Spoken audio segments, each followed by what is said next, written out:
Users are users, so don't use drugs. Don't use drugs. Ah! I pulled this one here this week. This is one of my favorite ones, actually. And I've been holding on to it. And I was like, I think Veronica will appreciate the strangeness of this. This is a magician. This is also from the 70s, to be fair. I dated myself. The 80s were great, but there were a few in the 70s that were fun. This one goes back all the way back to 1977.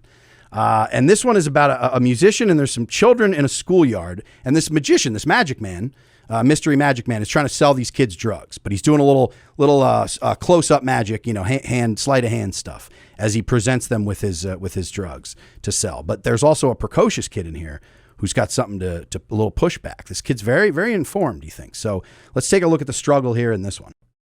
Hey, kiddies, gather round. The man with the goodies is here.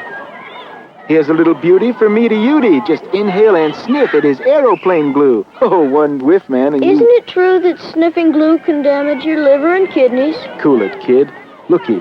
Amphetamines, bennies, dexies, meth. They say amphetamines can cause something like schizophrenia. Schizophrenia. In most cases, it does not last. Cool it, kid. Now for the barbs. Neato, nice, easy downers. Withdrawal from barbiturates can cause Will convulsions. you convulse yourself out of here? Grass. Anything wrong with pot? They're not sure yet. They just started studying about it. Worry wart.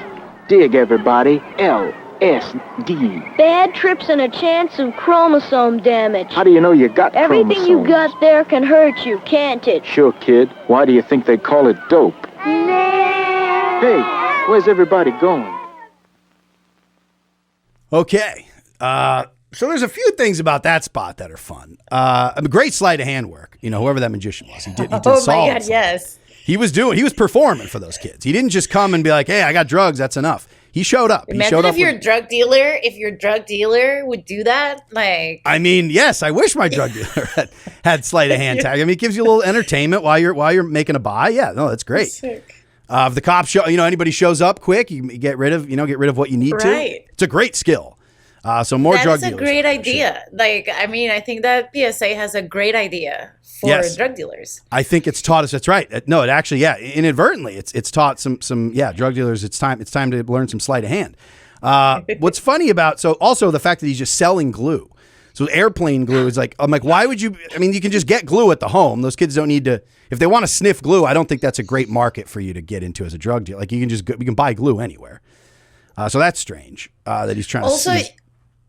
Also, you can, for that one, you would be like, can I tell you a secret? And then you just put it in there. But selling glue does not seem like a drug dealer's good business model. No, it seems foolish. So that's a rough one.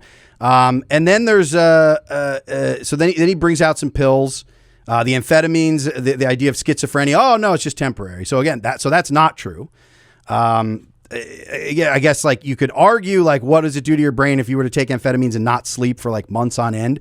But generally people, it's we know the problems associated with certain drugs and doing them, doing them all the time in a harmful way. I think we all know the realities of that. And schizophrenia is a weird one. The chromosomal change with LSD. No, that's nonsense. We know that that's not at all true. So that was a stupid one. The marijuana was funny to hear him go, well, they don't know yet because they're still studying it. So I'm like, so in 1970, now we still hear today, we hear people saying there's not enough research to legalize on a federal level. We still hear people saying that shit. And I'm like, these motherfuckers are admitting they were at least well, we got to study it. There's not enough studies. This was in 1977. Here we are 45 years later. Also, you can tell, so you have been using this excuse for decades. It's That's right. clearly part of the script. This is your script. Your script is script. we don't know enough. Just don't know. We just don't know. It's been decades. We have proof. Change the script. Yeah. Say something new. Yes. As soon as they had to cave on the legit reefer madness, this idea of you'll smoke weed and then you just go out and just rape people and jump out windows. As soon as that had to be acknowledged as all right, that was not true. That's not. But they were but we don't know. We still can't say we know for sure that this isn't very harmful. So the jury's out. We'll get back to you. So here we are 45 years later and they're still we just don't know. No matter, and we won't take anyone else's research or just anecdotal or anything for into account. So the magician there then moves on, and it's he's trying the LSD, he's trying some bennies, some other uppers, a lot of different kinds of pills he's shown to these kids. But this little bugger, this little kid, this little guy, he just won't let him go. And then the guy caves at the end when he's like, these will all hurt you, won't they? He does all this great performance. He's deflecting. He maybe has some of the kids still, he has some attention, it feels like. Even though this little kid, he's like, get scrammed, kid. Potential buyers. Yeah. Potential buyers on the hook. And then at the fucking finish line, he's got all his wares out on the table. He somehow got into a schoolyard. Nobody noticed. Like, this guy just waltzed into a schoolyard, the magic man.